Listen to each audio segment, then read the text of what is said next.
Apa sebetulnya kemarahan publik kepada Parcok hari ini? Sebut aja secara resmi. Kenapa publik marah pada Parcok? Bahkan marah pada oknum gitu. Absurd.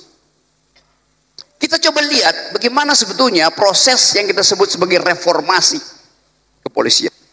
Tidak pernah terjadi reformasi. Yang terjadi pemisahan antara tentara dan polisi pada waktu itu. Yang terjadi adalah pemisahan kelembagaan, bukan evaluasi terhadap kondisi. Saya mau terangkan sebetulnya balik pada tema tadi. Apa sebetulnya yang disebut pendapat umum? Emang ada pendapat khusus? Pendapat khusus itu kalau Anda mau meminang pasanganmu untuk diajak nikah, itu pendapat khusus. Tapi begitu pendapat itu diucapkan di depan umum, maka pendapat itu harus dihasilkan di dalam upaya untuk menentang pendapat lain. Kalau Anda ditanya, apa pendapatmu? Saya sependapat. Itu artinya dia tidak berpendapat. Pendapat hanya disebut pendapat kalau diajukan untuk menghalangi atau bahkan membatalkan pendapat lain. Jadi dari awal, sifat dari pendapat itu adalah untuk cari gara-gara. Itu dasar ontologinya tuh. Saya berpendapat supaya saya berbeda dengan pendapat Anda. Itu namanya pendapat. Jadi pendapat itu tidak boleh disopan santunkan. Kalau Anda mengucapkan pendapat dengan cara sopan santun, artinya Anda tidak berpendapat. Takut mengucapkan sesuatu yang kontras dengan pendapat orang lain. Jadi sebut istilah kontras. Ada teman kontras tadi. Kalau Anda perhatikan misalnya, kata kontras itu artinya tidak sependapat, namanya kontras. Tapi kontras itu huruf terakhir dari S itu huruf besar. Coba Anda perhatikan ya, teman-teman polisi. Apa artinya? Kenapa ditaruh huruf besar di situ? Yang lebih penting bukan kontranya, tapi S di belakangnya tuh.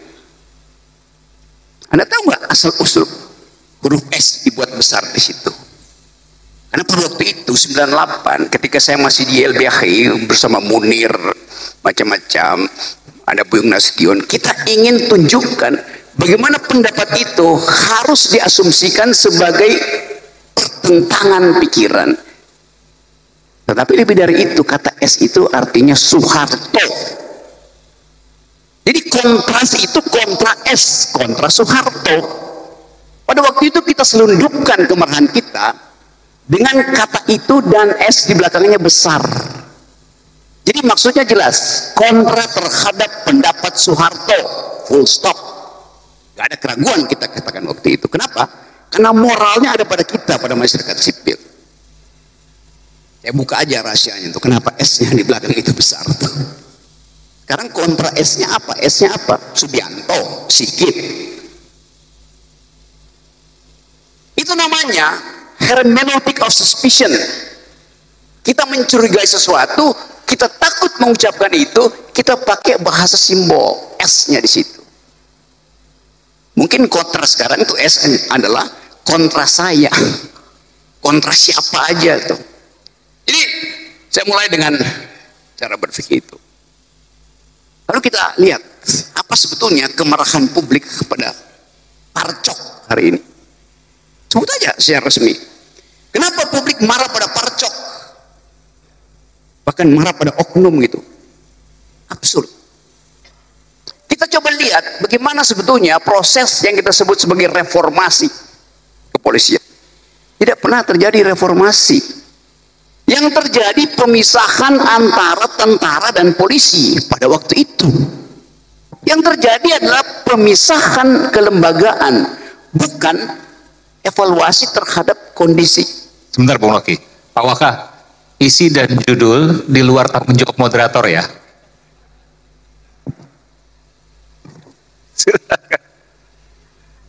Bahkan tugas moderator tidak boleh memoderasi pikiran.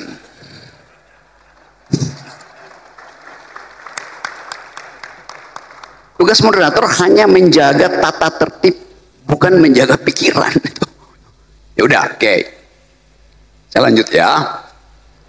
Waktu kita kita mulai membayangkan kita mau pergi pada demokrasi, urusan pertama kita adalah siapa yang mengganggu demokrasi?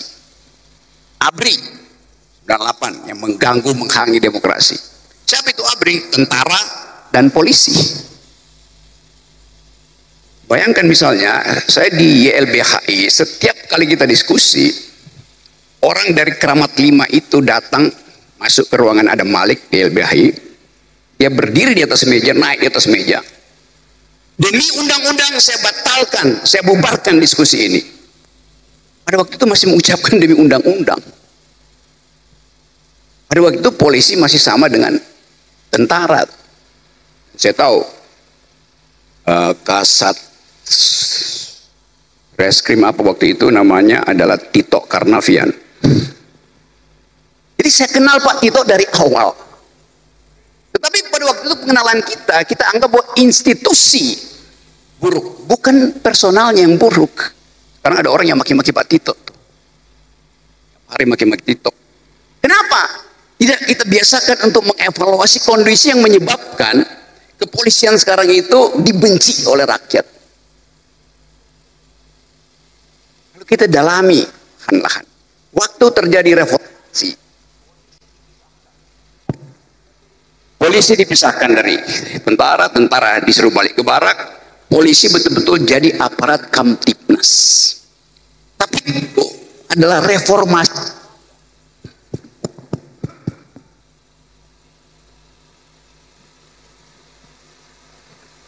Ini saya pindah dari Partai Biru ke Partai Merah. Karena Partai Biru juga ternyata udah di bail out oleh Gajah Merah. Oke. Dari mana tadi ya? Jadi yang terjadi adalah reformasi kelembagaan. Terjadi reformasi, tidak terjadi transformasi. Lembaganya dipisahkan, tetapi value-nya tidak ikut tertransformasi. Tadi dikatakan polisi harus kembali pada prinsip supremasi sipil. Itu juga salah. Yang mesti supreme itu bukan orang sipilnya, tapi nilai-nilai sipil. Jadi yang benar bukan supremacy, civilian supremacy, tapi the supremacy of civilian value. Supremasi dari nilai-nilai sipil. Di dalam demokrasi, mau tentara, mau satpam, mau akademisi, profesor, punya ijazah apa nggak punya ijazah, tunduk pada nilai sipil. Lampu merah artinya tentara harus berhenti, polisi harus berhenti, profesor harus berhenti. Itu namanya nilai sipil. Jadi lampu merah itu nilai sipil, lampu hijau nilai sipil. Itu yang kita mau biasakan kan. Jadi sebetulnya kita mau bongkar dulu bahwa kenapa hari-hari ini ada ketakutan pada, tadi Usman Hamid pakai istilah the revival of authoritarianism. Sebetulnya itu masih abstrak, kembalinya otoritarianisme. Lebih tepat creeping militarism. Pengamat dunia sekarang menganggap Indonesia militerisme itu lagi merangkak, creeping. Dan itu yang sebetulnya lebih berbahaya daripada reformasi. Reformasi TNI tersusul oleh creeping militarism, kita balik pada the revival of authoritarianism. Itu soalnya tuh. Jadi saya mau terangkan bahwa ada reformasi, terjadi pemisahan lembaga tentara dan militer, tapi hanya sekedar reformasi, bukan transformasi. Kenapa? Karena nilai-nilai militeristik tidak tercegah di 98. Nilai-nilai itu carry over ke dalam sistem demokrasi. Jadi sebetulnya kita belum masuk di dalam era demokrasi. Reformasi tidak menghasilkan demokrasi. Terjadi perubahan kelembagaan, tapi tidak terjadi perubahan nilai-nilai berdemokrasi. Dengan kata lain, kalau kita sebut kita pindah dari otoriter ke demokrasi, pindah itu artinya langkah keluar dari orde baru masuk ke orde reformasi. Kita baru keluar dari, belum masuk ke.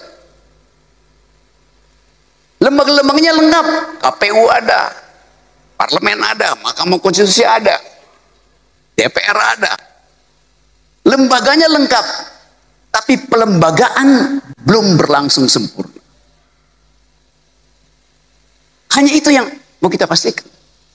Jadi sekali lagi, kalau kita mau bicara tentang reformasi, transformasi, apapun istilahnya, kita mesti lihat bahwa kondisi kelembagaan kita itu tidak menghasilkan pelembagaan, hanya ada perubahan di dalam lembaga. Tetapi kita mulai bahwa ada inisiatif lokal untuk menghasilkan ide tentang demokrasi. Demonstrasi Agustus kemarin saya ada di Pekanbaru di Riau, nemenin Irjen Heri Heriawan, Kapolda Riau. Demonstrasi yang besar itu, saya datang ke situ. Yang dipajang di depan para demonstran, menyambut para demonstran bukan panser, bukan water cannon, tapi spanduk besar ditulis oleh Kapolda Riau, Saudara Heri Heriawan. Selamat datang para pejuang aspirasi. Bayangin coba, dia sambut dengan spanduk itu. Nggak ada ketakutan. Demonstran ngoceh suka-sukanya, karena dia anggap demonstrasi itu pejuang aspirasi. Dengan cara itu langsung terbagi kimianya tuh. Pejuang aspirasi diterima, provokator dihalangi. Yang memperjuangkan aspirasi pasti pakai argumen. Yang ingin merusak demonstrasi pasti pakai molotov. Mudah dipisahkan. Jadi contohlah Kapolda Riau. Bukan saya puji-puji, tapi faktanya begitu. Dia menerima protes itu sebagai pejuang aspirasi. Spanduknya di depan. Mahasiswa datang, digelar spanduk di depan tiba-tiba. Selamat datang para pejuang aspirasi. Karena kita menghormati mahasiswa yang berjuang untuk menghasilkan perubahan politik. Itu dasarnya. Satu waktu saya bertemu dengan Pak Kapolri. Saya lagi membantu. Saya cerita aja soal sebelum saya bicara teorinya. Saya lagi berupaya untuk membuat beberapa Polda itu laboratorium tentang civilian value. Nah, karena saya bertemu dengan Pak Herimen, saya bolak-balik ke Pekanbaru. Tiba-tiba ada seorang tokoh masyarakat sipil WA saya, Rocky Gerung, Anda ternyata sudah dibeli oleh polisi itu. Bayangin coba, kenapa? Terlihat Anda berfoto dengan Pak Sigit, Kapolri, lagi nanam pohon, dan Anda bicara pidato di samping Kapolri. Saya bilang enggak, Pak Sigit enggak, tidak di samping saya, dia di belakang saya. Kenapa enggak dibalik bahwa saya yang membeli Kapolri, bukan saya yang terbeli? Karena saya nyusun kurikulum tentang hubungan antara polisi dan lingkungan yang disebut green policing, yang dipromosikan oleh Kapolda Riau. Jadi bayangin, masyarakat sipil pun mencurigai aktivitas masyarakat sipil karena dia nggak paham bahwa lebih banyak orang yang mati karena kerusakan lingkungan daripada yang mati di jalan raya. Itu soalnya. Jadi kepicikan aktivis masyarakat sipil juga ada karena kecengengan, nggak bisa berpikir. Kalau saya kritik, saya juga kritik lingkungan saya yang mencurigai hubungan antara aktivis, dosen, jurnalis dengan kalangan kepolisian. Rocky Gerung sudah terkooptasi oleh Kapolri. Lalu dalam isu lingkungan terbalik, Pak Sigit terkooptasi oleh isu lingkungan yang saya buat. Begitu dong fairnessnya tuh. Jadi kita lihat bagaimana kepicikan itu ada di dalam bahkan masyarakat kita. Dan itu terjadi karena satu hal. Di belakang kepala kita, di belakang kepala mak-mak, di belakang kepala para dosen, kepala jurnalis, ada isu yang unexplainable, unspeakable. Yaitu soal fufu-fafa dan soal ijazah palsu. Itu yang jadi background kemarahan publik yang tidak mungkin dia ucapin. Karena menunggu kepastian isu ini sampai di mana tuh. Kita bikin riset, saya bikin riset, isu ini akan ada di semester ke depan masih ada di situ. Jadi kita mau coba bahas sekaligus apa yang kita sebut sebagai reformasi. Sebetulnya basisnya adalah kecurigaan masyarakat sipil terhadap penyelesaian kasus-kasus yang sangat sensitif. Mereka tidak bisa ucapkan. Saya pakai satu istilah, deep psychology, psikologi dalam masyarakat kita adalah bimbangan, kecurigaan, ketidakpastian. Ketidakpastian politik sekarang disiram dengan ketidakpastian ekonomi. Maka orang akan cari siapa yang harus bertanggung jawab. Jadi coba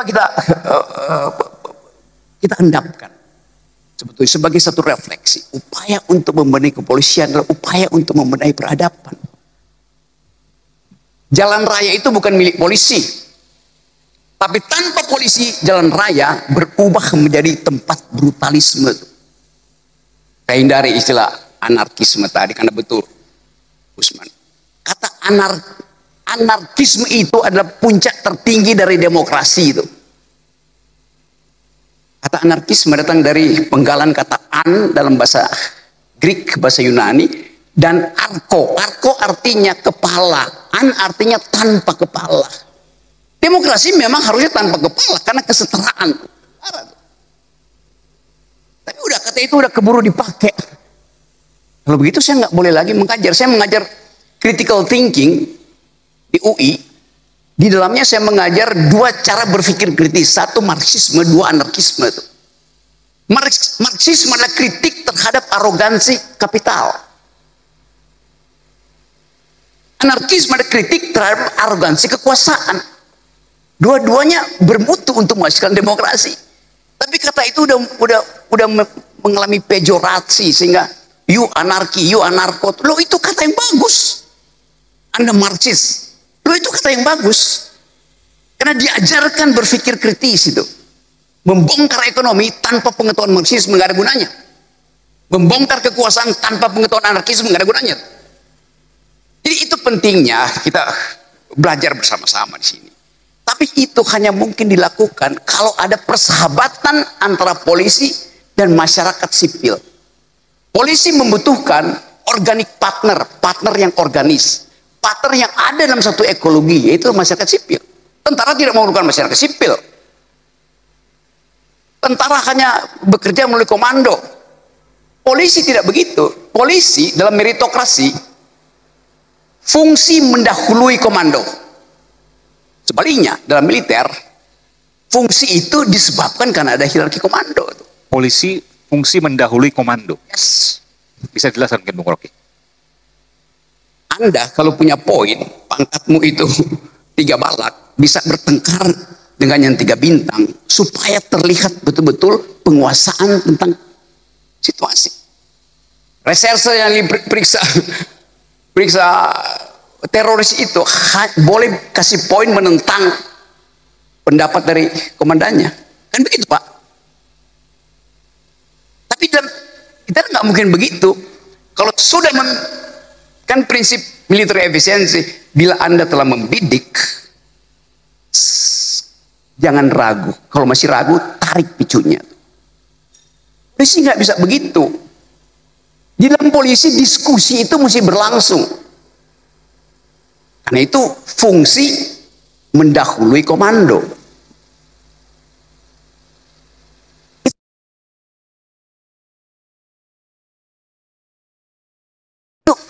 Nilai dalam kepolisian begitu. Tidak mungkin komando itu dipakai untuk mengaktifkan fungsi. Bagaimana mungkin Kapolri membatalkan fungsi reserse dari seorang petugas di lapangan? Nggak bisa. Karena keahlian dia itu adalah mengintip potensi bahaya. Lapor aja, diskusikan. Itu kan dalilnya begitu.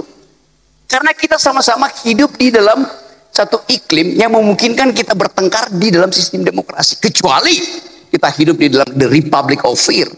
Setiap kali ada ketakutan, maka minta jaminan polisi. Dengan kata lain, rasa nyaman harus mendahului rasa aman. Itu ide Kamtipmas.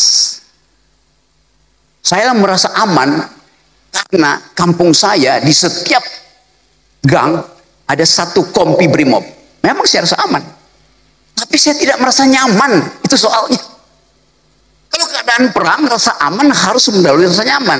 Dalam keadaan harmoni demokrasi, rasa nyaman mendahului rasa aman.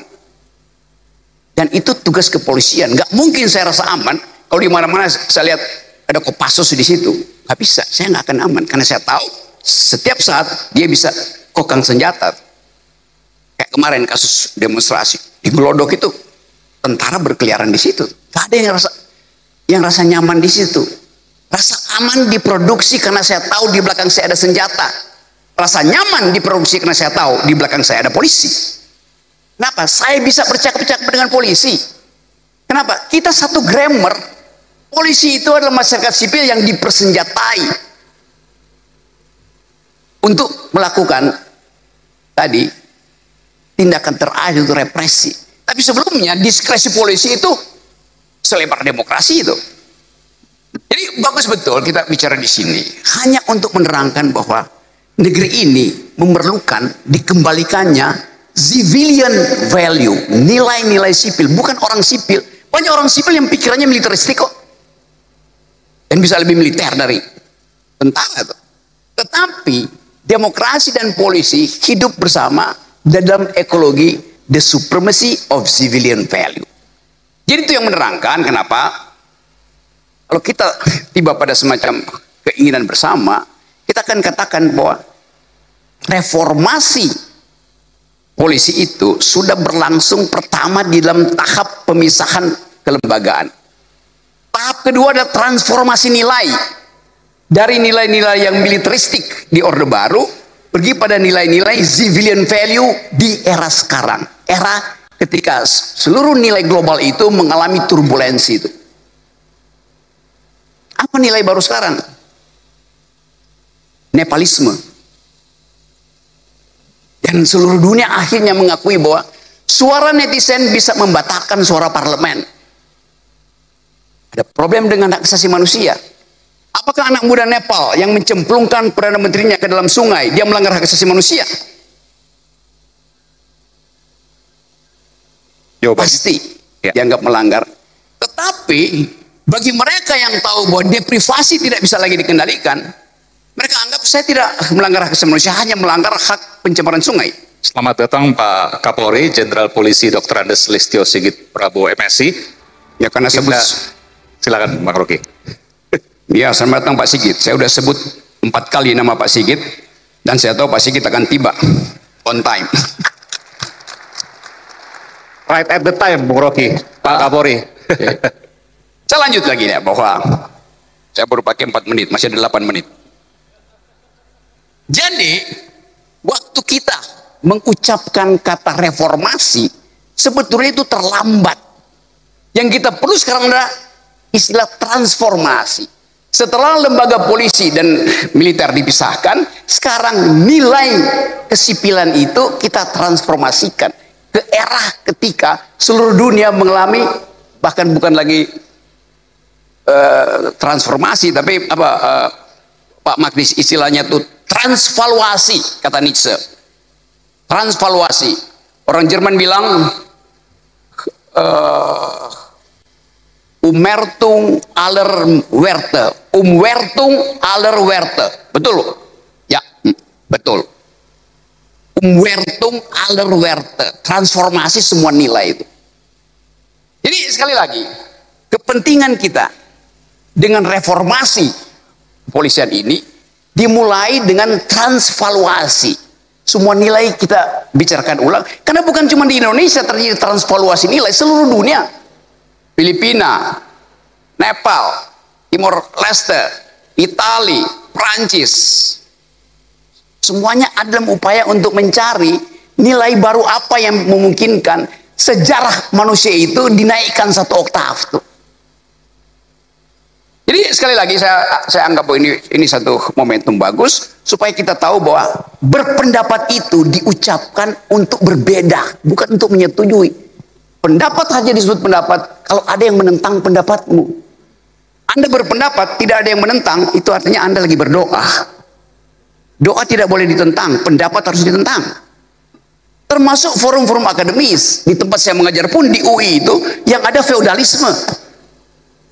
Tidak boleh berpendapat alternatif di situ. Saya kasih contoh ya.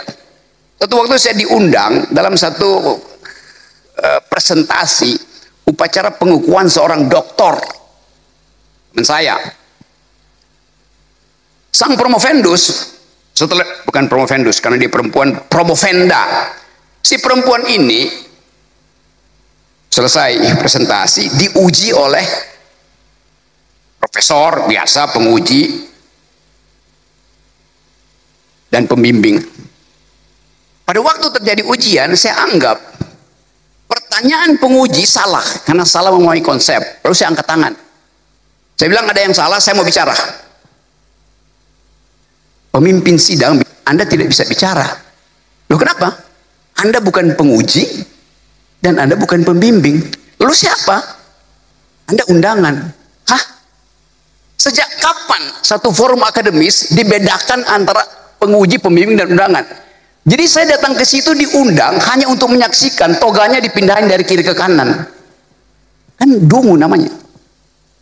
Semua forum akademis, siapa yang diundang di situ berhak mengajukan dalil atau membantah dalil. Itu tradisi akademis begitu. Jadi kalau Anda diundang misalnya dalam forum disertasi, satu waktu mungkin akan ada perwira tinggi disertasi di sini, saya diundang, kalau saya angkat tangan, jangan larang saya bicara.